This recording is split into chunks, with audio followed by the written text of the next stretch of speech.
بسم الله الحمد لله والصلاة والسلام على رسول الله وعلى آله وصحبه ومن والاه أما بعد. obboleewwan keenya ka islaamaa ka agartanii magaalaa naayiroobii keessa argamtan biyya keeniyaa keessatti argamtan guyyaa borii agartanii affeerraa isinii goonee jirra. Galma agartee alfajri jedhamu karaa torbaa irratti ka argamu ka keenya Sheek Abdurrahmaan Daawwatii fi akkasuma Sheek Alii Jimmaallee waan agartanii ka dheengadda warra biyyarraa dhufe keessa asitti nu hafanii waan jiraniif jecha kanaaf agartee guyyaa borii sagantaan isaaniif qabamee sagantaan o'an jechaadha. Ka dubartootaallee ka akkasuma agartee ka shamarranii ka dardarranii ka manguddoo cufti keessanuu agartanii kaanurraa nafinaa koottaa kooda kan irraa fudhadhaa isiniin jenna. Shayni keenya agartanii ni beeytanii nama agartanii kunnoo fuuteetiin ahbaash biyyarraa baafte rabbiin biyyan nu deebise. Warri duraan agartee gurra dhageettanillee borijaan agartanii nu koottaa isiniin jenna. Assalaamu alaikum warahmatullahi wabarakaatuh. بسم الله الحمد لله الصلاة والسلام على رسول الله صلى الله عليه وسلم.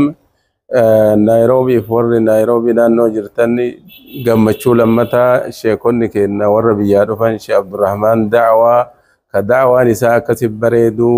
ka du'aayin isaa akkasitti mi'ooytu insha Allah ummata keenya yaa lahada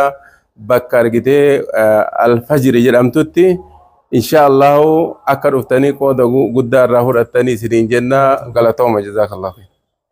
بسم الله الحمد لله الصلاة والسلام على رسول الله صلى الله عليه وسلم وبعد. إن شاء الله بوليانتنا ور نairobi كيس جرتن ور أفان كنا لقيتن بك جرتن الرا يا منشا سنيفغونا يا منشي سنيفغون وكمر جتن كنو هولين كنا برجما ما شاء الله قلنا تلين دبلا وربي فده برو ويا الحدا سمبت قدا سندجتشو بعد صلاة الظهر الرا حاجة إلى ساعة لما تتي محاضرة ديم تجرا كناف إن شاء الله برنامج نكون يرو قبابدو كله قلقلة جل قبل رجارة بيوت هاته هول اللي نرجعنا سيني أمو أرجعنا كناف نمني تكونوا رانا فينا ما بنجود أبينون إنجينا وني شين هفني جنان شين نما دعواتي أكنا عن إنتاو جنان نقول وان كنا سوتشوني تمان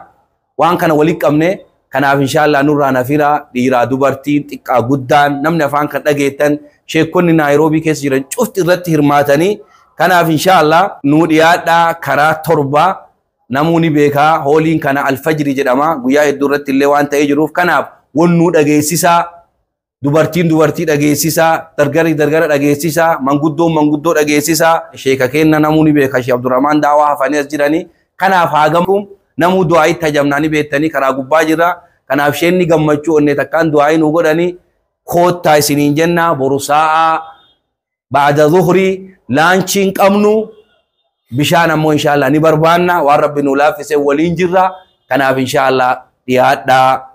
برساء ظهري راغا مغربا غيشايتي ولين أسات الروسين جنة تنم سنين دبرسو في بارك الله فيكم والسلام عليكم ورحمة الله وبركاته.